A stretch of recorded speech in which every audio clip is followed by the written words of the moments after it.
My children speak German at school, with their mother and with almost everyone here in Germany. But with me, they speak almost perfect Swahili, even though they haven't been to Tanzania yet. And online, they speak English with their brother in the US. Sometimes I wonder, where do they really belong? Because when you raise children between cultures, you don't just raise them in two places, you raise them between expectations, values, and identities. And today, I want to share what that actually looks like. Not in theory, but in real life.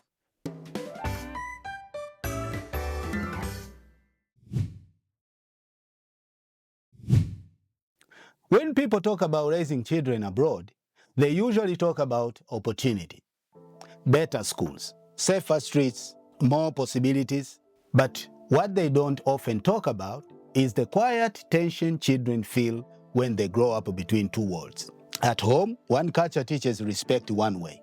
At school, another culture teaches respect differently. For example, in many families from places like Tanzania, respect often means listening, following guidance, and trusting elders' experience.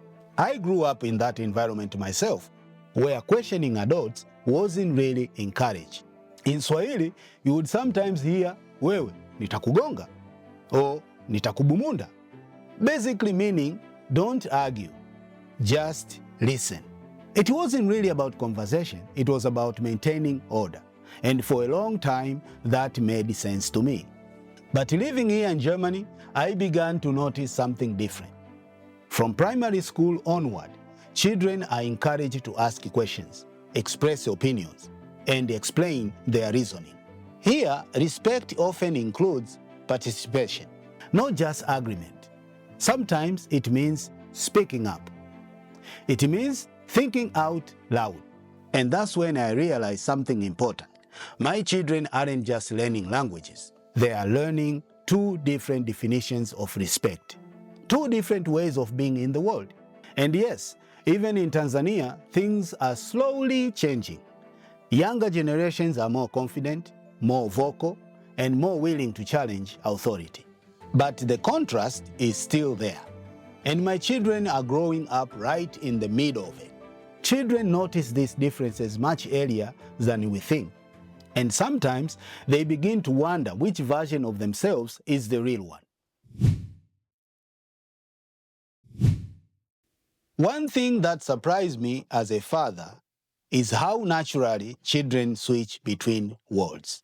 I have watched my kids speak German with deep confidence outside, then turn to me and switch to Swahili at home without hesitation. Not fake, not confused, just adapting. But one day, something happened that made me pause.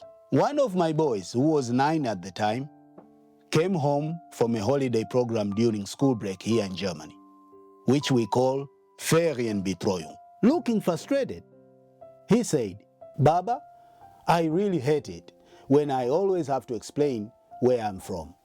I asked him what happened. He told me one of the counselors asked him where he was from. So he answered, "I'm from Tübingen. This is the city where we live in." But she kept asking, "No, where are you really from? Woher kommst du genau?" in German. So he tried to explain, "My dad is from Tanzania. My mom's family is from Pakistan. But I was born here." "Baba, why can't I just say I'm from Tübingen and people leave it there?" Then he looked at me and asked, "Am I German, Tanzanian, or Pakistani?" And then his brothers joined in. They all had the same experience.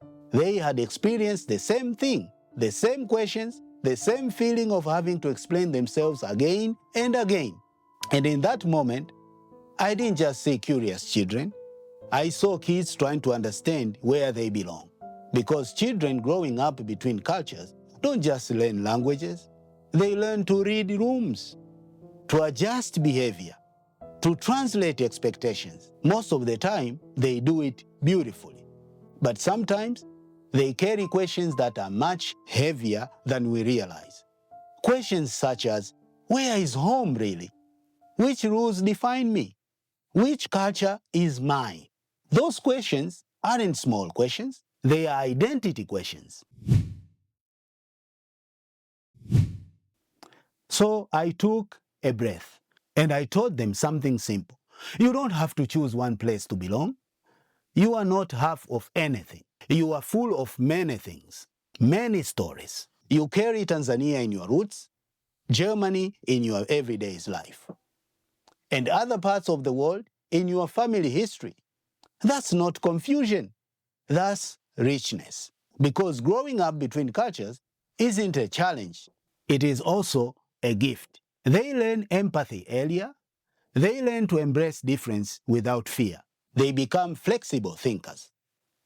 They see more than one way to live. That doesn't make them divided. It makes them stronger. For a while, one of my sons used to repeat a very negative image of Africa. He once described it as a bushy place, mostly remote, mostly poor. I realized he wasn't inventing that picture. He was absorbing it. So I made a conscious effort to show him more. We watched documentaries, talked about cities, culture, innovation, and everyday life. And I've noticed something encouraging, so to speak.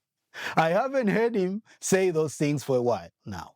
Because children don't just absorb the loudest stories, they also absorb the ones we patiently show them. So, what can we do as parents raising children between cultures? Not force them to choose, not make them prove where they belong. No, we don't do that. Instead, help them feel proud of every part of their stories. Because when children feel proud of their story, they don't experience identity as a burden. They experience it as strength. Talk openly about identity. Explain why traditions matter. Let them ask difficult questions. And most importantly, show them this, that culture isn't a cage, right?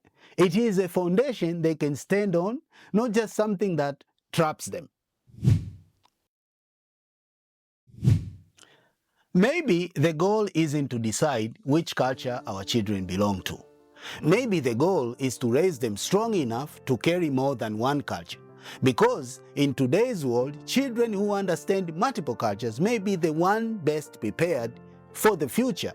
If this story speaks to you, then watch the next video on your screen, where I explore how stories and books shape the values our children grow up with.